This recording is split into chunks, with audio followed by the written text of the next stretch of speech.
सोचा नहीं था वो दिन आएगा कि गोल्ड बेचना पड़ेगा। तो हे गाइस, दिन की शुरुआत कर लेते हैं। तो मैंने एक्चुअली अपने लिए सैंडविच बनाया था, इडली बनाई थी बेटे के लिए, पर इसमें 2 पीस मैं खाऊंगी। तो हस्बैंड के लिए बना रही हूँ खाना, तो राजमा चावल बनाऊंगी क्योंकि हस्बैंड का नाइट शिफ्ट है, उन्होंने तो जाना है। नाइट शिफ्ट में थोड़ा सा ज्यादा डर लगता है, पर चलो ठीक है, जो होगा भगवान देखा जाएगा। भगवान बस रक्षा करे, सब ठीक रखे। किसी का मैसेज आया था कि वहाँ खाना नहीं मिलता, कि खाना मिलता है कैंटीन में, और खाना ना ज्यादा महंगा भी नहीं है, ठीक है, रीजनेबल प्राइस पे है और मिल जाता है। पर घर से इसलिए लेके जाते हैं, हर टाइम कैंटीन का खाना खाया नहीं जाता। दूसरी बात, फ्री में नहीं मिलता। हाँ, कंपनी की पॉलिसी होती है यहाँ पे यूएई की, बहुत सारी कंपनियों की पॉलिसी है कि वो खाना भी प्रोवाइड करते हैं एम्प्लॉय को, पर हर किसी को नहीं मिलता है। अरे इन शॉर्ट में बोलो तो जिनको खाना मिलता है उनकी सैलरी से कट हो जाता है, जिनको नहीं मिलता उनकी सैलरी मिल जाती है, मतलब उनको पैसे मिल जाते हैं। तो नाक सीधा फड़ो, घुमा के फड़ो, फड़िया नाक की जा रही है। तो जो हमारा गार्डन है वहाँ पे एक बहुत सारा कैफेटेरिया, छोटा सा, छोटा नहीं थोड़ा बड़ा खुल गया है, तो वो बच्चे वहाँ घुसे हुए थे। उसके बाद मैंने कंफर्ट दिए थे क्लीन के लिए, ड्राई क्लीन के लिए, तो वो बेचारा बाहर ही छोड़ के चला गया। नॉक कर रहा होगा तो मैं नीचे थी, उसको मेरा नंबर याद नहीं होगा। बाद में मैंने उसको कॉल किया कि भैया आके पैसे ले जाओ। परोठे होते ज्यादा तेल दी टेंशन ना लियो, क्योंकि हो क्यों हुआ तो क्या होता, ज्यादा भी होवे खादा जाता है। तो अभी हम बाहर निकल रहे हैं। मेरे को बहुत बड़ा एक डिसीजन लेना था, मेरा मन नहीं कर रहा था, मन मारने वाली बात थी, पर ठीक है, मैंने सोचा कि ठीक है अब मैं वो डिसीजन लूंगी। तो वो क्या है मैं आपको बता देती हूँ, पर सबसे पहले हम अनगे को लेके गए थे। वो बोल रहा था कि मुझे बहुत दिनों से कि मम्मा कहीं ले जाओ, पापा कहीं ले जाओ। तो मैंने कहा ठीक है चलते हैं। तो पास में ही कारफोर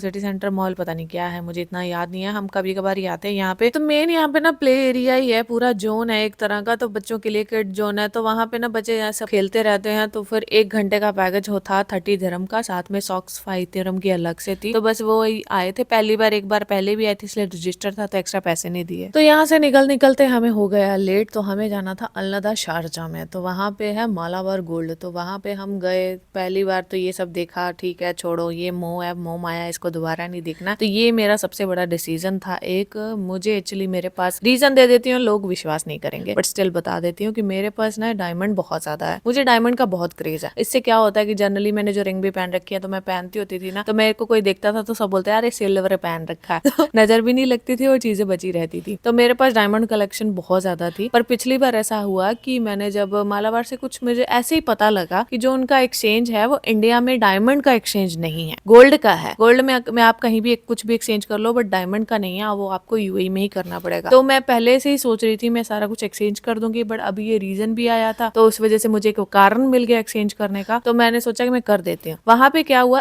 अभी तक एक्सचेंज नहीं हुआ है, क्योंकि ना रीजन है कि वहां पे एक्चुअली हम लेट हो गए थे। तो ये जो मैंने खरीदा था मैं किसी और ब्रांड से खरीदा था, तो वो एक्चुअली बिल नहीं निकल पा रहा था, क्योंकि डायमंड का आपको बिल चाहिए होता है, कार्ड चाहिए होता है, सब कुछ चाहिए होता है। गोल्ड में ऐसा इश्यू नहीं होता, तो वो निकल नहीं पा रहा था, तो इसलिए वो नहीं हुआ एक्सचेंज। हाँ, कुछ लोग बोल देंगे कि हाँ भाई नौबत आ गई गोल्ड बेचने की, ये है, इसलिए मैं कुछ ज्यादा एक्सप्लेनेशन नहीं दूंगी। थोड़ा सा वेट करें, हर चीज का पता लग जाएगा आपको। अभी आपको मुझे जज करना है तो आप कर सकते हो, कोई दिक्कत नहीं। जनरल वे से देखा जाए तो गोल्ड आप इसलिए खरीदते हो एज ए इन्वेस्टमेंट, की आप पहन लो और कल को कभी जरूरत पड़े उसको देने की, तो आप दे भी सको। तो अगर ये मेरी मुसीबत में मेरे काम नहीं आए, मेरे पति के काम नहीं आए, तो मैं किसका क्या करूंगी। पर अभी ऐसा कुछ है नहीं है, टचवुड, भगवान की कृपा से। इसका प्रूफ मैं थोड़ा टाइम बाद दे दूंगी। उससे पहले अगर आपको मेरे को जज करना है तो आप कर सकते हो, क्योंकि मुझे पता है लोग हंसते भी हैं, मजाक भी उड़ाते हैं, बहुत कुछ कहते हैं, तो आप कह सकते हो, कोई बात नहीं, मैं इस चीज को हैंडल करने के लिए प्रॉपरली प्रिपेयर हूँ। पर हाँ, मैं ये चीज क्लियर कर देती हूँ कि मालाबार का जो डायमंड है ना, वो उसका इंडिया में रिटर्न नहीं है, वो नहीं लेते हैं, वो सिर्फ गोल्ड ही लेंगे। बेशक आप बिल भी लेके चले जाओ, कार्ड भी लेके चले जाओ, वो नहीं ध्यान देते हैं। मैंने एक चीज को हैंडल कर लिया है, क्योंकि लास्ट टाइम मैंने बोला था ना मेरी रिंग टूट गई थी, वो एक्चुअली डायमंड की ही थी, तो वो आधी टूट के गिर गई थी, तो थोड़ा सा बचा हुआ था, मैंने उसका रिटर्न करने को बोला, नहीं किया। बाकी यहाँ के माहौल का पता नहीं यार।